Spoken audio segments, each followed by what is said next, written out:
हरियाणा में कानून व्यवस्था को लेकर विधानसभा में सियासत गर्म रही। विपक्ष ने सरकार को घेरने की कोशिश की तो मुख्यमंत्री नायब सिंह सैनी ने भी आंकड़ों और पुराने रिकॉर्ड के साथ विपक्ष को आईना दिखाया। मुख्यमंत्री ने साफ कहा कि कानून व्यवस्था जैसे संवेदनशील मुद्दे पर राजनीति नहीं बल्कि तथ्यों के आधार पर चर्चा होनी चाहिए। मुख्यमंत्री ने कांग्रेस और इनेलो के शासनकाल की घटनाओं का जिक्र करते हुए सवाल उठाया कि जो लोग आज कानून व्यवस्था का पाठ पढ़ा रहे हैं उन्हें पहले अपने शासनकाल का रिकॉर्ड देखना चाहिए। मुख्यमंत्री नायब सिंह सैनी ने विधानसभा में कानून व्यवस्था को लेकर विपक्ष को उनके शासनकाल का रिकॉर्ड याद दिलाते हुए कहा कि जो लोग आज प्रदेश की कानून व्यवस्था पर सवाल उठा रहे हैं उन्हें पहले अपने शासनकाल के अपराध के आंकड़े और उस दौर की घटनाओं को भी देखना चाहिए। मुख्यमंत्री ने विपक्ष पर तंज कसते हुए कहा कि विपक्ष की समस्या ये है कि वह किसी भी घटना पर पीड़ित के आंसू पोंछने से पहले राजनीतिक अवसर तलाशने लगता है। इन्हें अपराध से पीड़ा कम और सरकार को बदनाम करने की जल्दी अधिक होती है। यह हमारी सरकार केवल अपराधी को गिरफ्तार करने तक सीमित नहीं है बल्कि मजबूत साक्ष्यों के आधार पर उसे न्यायालय से सजा दिलवाने पर भी पूरा ध्यान दे रही है। माननीय अध्यक्ष जी, कानून व्यवस्था जैसे संवेदनशील विषय पर भय और भ्रम की राजनीति नहीं करनी चाहिए बल्कि तथ्यों के आधार पर चर्चा होनी चाहिए।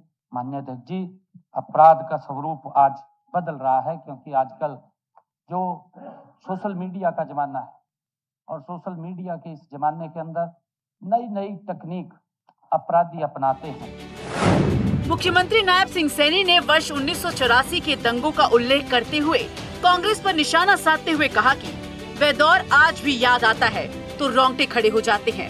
उस समय लोगों के गले में टायर डालकर उन्हें जला दिया गया, चौकों पर लोगों को जलाया गया और ऐसे अत्याचार हुए कि कई लोगों को अपनी जान बचाने के लिए अपने केश तक कटवाने पड़े। हजारों लोगों को निशाना बनाया गया।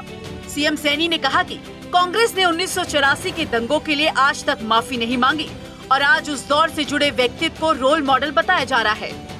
अपने को नहीं याद करते जी, हाँ, दूसरे को ऊपर आरोप लगाना, भाग जाना, क्योंकि इनका माननीय अध्यक्ष जी एजेंडा फिक्स है। वहां से एक कॉल आती है, बात नहीं सुनते, माफी मांगो माफी मांगो। बताओ ये क्या गलत कह दिया, क्या अनपार्लियामेंट्री शब्द कह दिया मैं तो कुछ भी नहीं कहा। माफी तो इनको मांगनी चाहिए। माननीय अध्यक्ष जी, 84 के समय के अंदर 1984 में जो सिखों के साथ नरसंहार किया, आज तक माफी नहीं मांगी। मुख्यमंत्री ने कहा कि कांग्रेस के शासनकाल में लोकतंत्र नहीं बल्कि रूल तंत्र था, जिसमें लोग अपने घर, सामान और जीवन भर की कमाई छोड़कर भागने को मजबूर हुए। कांग्रेस के शासनकाल में व्यवस्था का जिस प्रकार जनाजा निकला, उससे हर व्यक्ति आहत था। कांग्रेस द्वारा सरकार पर लगाए जा रहे आरोपों पर सीएम सैनी ने कहा कि ये तो वही बात हुई कि उल्टा चोर कोतवाल को डांटे। कांग्रेस की आंखों पर काला चश्मा लगा हुआ है। इन्हें केवल आरोप लगाना और फिर सदन से भाग जाना आता है।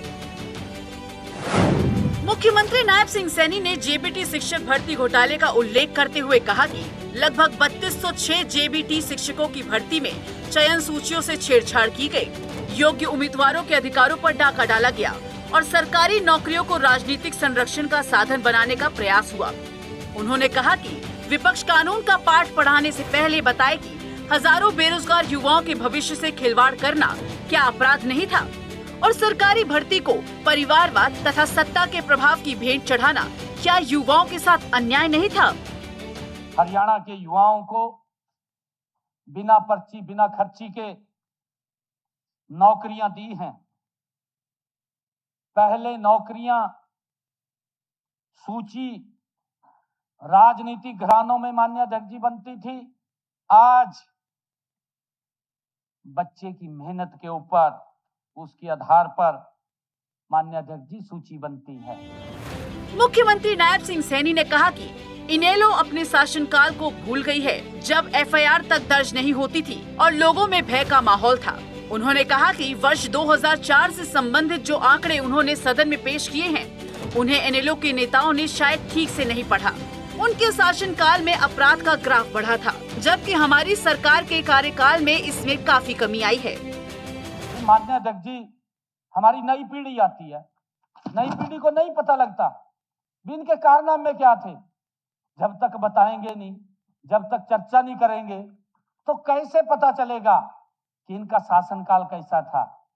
और ये कानून व्यवस्था की बात कर रहे हैं। मुख्यमंत्री नायब सिंह सैनी ने कहा कि सरकार की जीरो टॉलरेंस नीति और बिना पर्ची बिना खर्ची वाली व्यवस्था की तरह कानून व्यवस्था में भी अगर कार्रवाई निष्पक्ष और प्रभावी रहती है तो यही हरियाणा को सुरक्षित, सुशासित और मजबूत बनाने की दिशा में बड़ा कदम होगा, क्योंकि मजबूत सरकार वही होती है जहां कानून किसी चेहरे को देखकर नहीं, अपराध देखकर अपना काम करता है। चंडीगढ़ से डॉक्टर थानेश्वर शर्मा की रिपोर्ट।